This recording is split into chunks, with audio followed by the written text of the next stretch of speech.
Here today for our air pollution lab, particulate matter. My question to you is, how does particulate matter affect temperature change when it occurs? Particulate matter, carbons, hydrocarbons, factories burning coal, running fuel, etc., fumes from cars, all this pollution, little teeny tiny bits of hydrocarbons burning, getting up into the air. How do they affect temperature around us? So you're going to come up with a hypothesis, but in order to do so, you kind of need to know what we're doing. Now, I don't have the experiment all set up yet, but real simply, what we're going to do in here is we're going to light a little bit of incense. That incense is going to release some hydrocarbons into the air, smoke, just like pollution. So this will represent a city with a lot of factories and high pollution level. This will represent a city that does not, so fairly clean. I've got temperature set up. I've got to get my light set up on here, so I'll have a heat source like the sun. What we're going to do is we're going to flip the light on for 10 minutes, represent the sun coming out, and it should heat up our cities, right? And we're going to note what happens to the temperature. Then I'm going to turn the light off, and for 10 minutes it's going to cool, and we'll see what happens to our temperature. That's the basic setup. What do you think will happen with a city that has pollution versus a city that doesn't have pollution? Now let me warn you off the bat, it's probably not going to be super dramatic changes. When we talk about climate change and temperatures, they're pretty small. So don't get too out of whack with what you're thinking. Also, when I look at these thermometers, they're not calibrated perfectly. So the one in here starts off just 1 degree higher than the one in here. So when it's all said and done, we want to look at the temperature range. Like this one started at, say, 25 and it went up to this temperature. And this one may have started at 24, but it went up to this temperature. And then when it cools, the same thing. Remember, I'll let you know ahead of time, but these thermometers aren't exactly the same, even though it's the same temperature. So we have to go off the comparison, what this one is starting with and what this one is starting with. Well, that's pretty much it for the intro. I'm going to go ahead and get the experiment all set up, and I'll see you back here in just a bit, and we'll run the experiment.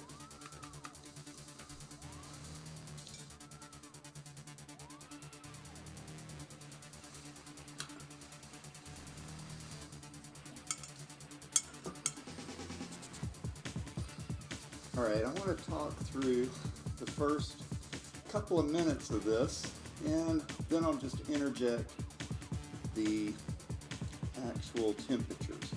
First off, this was starting at 23 centimeters in the one with the pollution, and it was starting at 22 with the one without pollution, just because these thermometers are not exactly calibrated, so we have to take that into account when we talk about the temperatures rising, falling, or whatever they do. Now obviously we're coming up here on 1 minute, and I will track for you what the temperatures are at each minute interval.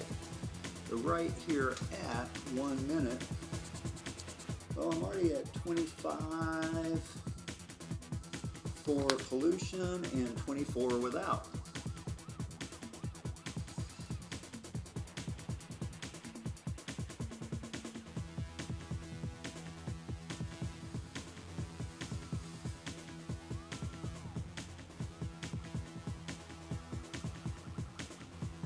Now, if you notice, really, in the one with pollution, well, this acts like a thermal inversion.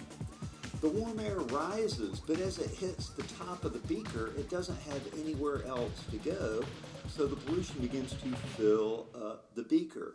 This is what happens in cities where a temperature inversion occurs. Typically where we have mountains on several sides, the air coming up over the mountains is warmer than the air rising. There's nowhere for it to go, and the pollution begins to fill up in the valley below it. Okay, 2 minutes. I'm at 27 for pollution, 25 without.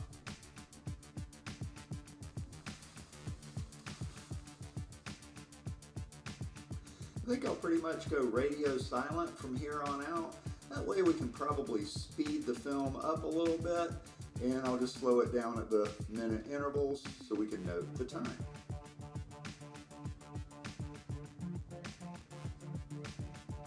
Alright, we have 28 for pollution and 26.5 without.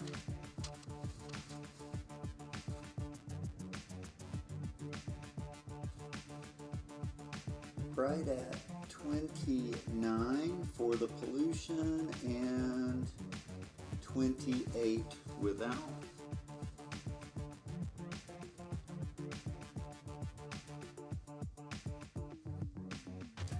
$29 with pollution, 28 without.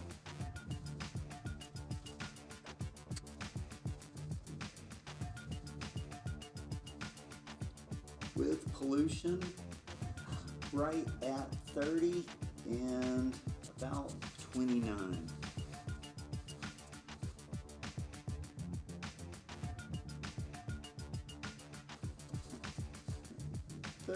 Just a hair above, and 29. We'll call it like 30.2.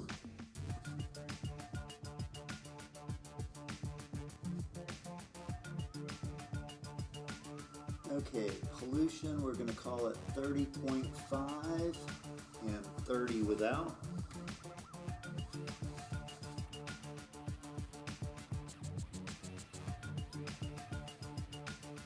Alright, 31.5 with pollution and 30 without.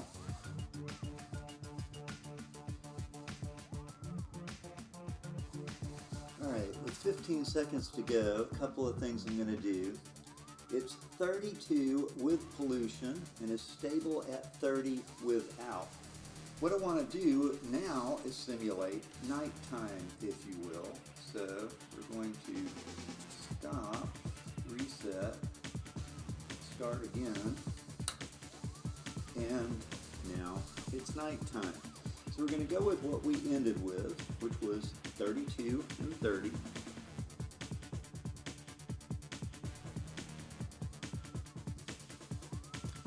And we'll take a look after 1 minute.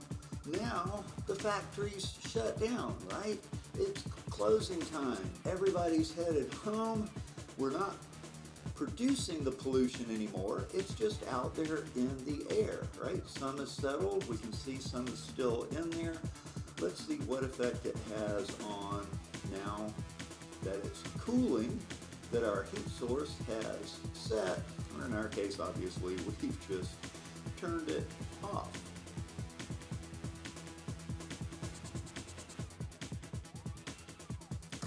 So right after 1 minute, we're already down to 30 in the pollution, and we're down to, we're going to call it 28.5.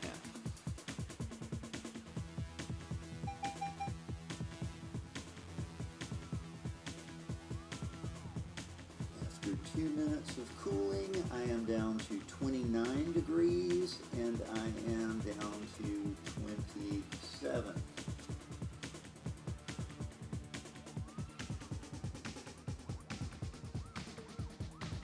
3 minutes in, still 29 degrees, and we are at 27.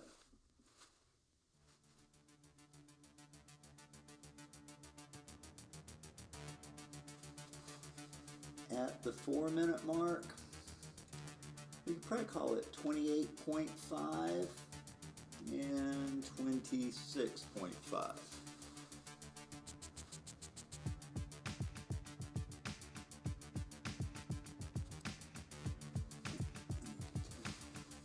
At the 5 minute mark, 28.5, 26.5.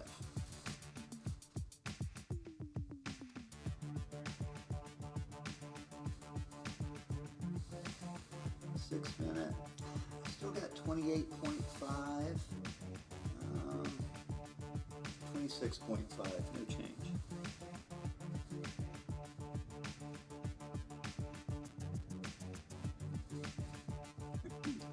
28, 26.5.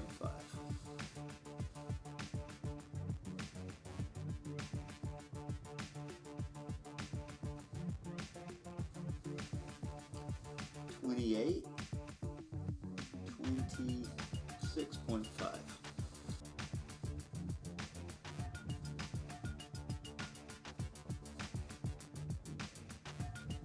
Still at 28 and 26.5.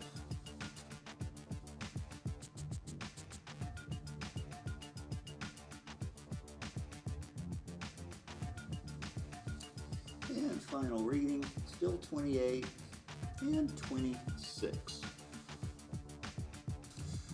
All right, there we go. Well, there was our bit of pollution maker, if you will, and it wound up causing that city to get pretty smoky. Oh, and we noticed temperature went up, temperature went down. But temperature going up, we didn't have as big of a difference. But we did notice that the temperature in the city that was clean tended to drop much quicker. Overall difference wasn't that drastic, but that small amount that we did just in a little 10-minute experiment gives us an idea of what's going on. The city with pollution trapped all of that pollution in there, and those were greenhouse gases. They absorbed some of the heat from the lamp, and then we turned it off. They re-radiated that heat back out, and it took longer for it to begin to cool down than the other city. We saw it drop pretty quickly in the city without the pollution. So this is kind of some of the things we think about. When pollution gets into a city, it does have an effect, and then that pollution just gets all the way around the world. And once again, this is what we're talking with climate change. The more greenhouse gases, the more temperature we see. Once again, not drastic, not huge. This was a teeny tiny experiment in a small setting, but interesting enough to look at. Make sure you get all your data down, answer the questions, base it off of the data that we saw. And guys, that's it. I will see you next time.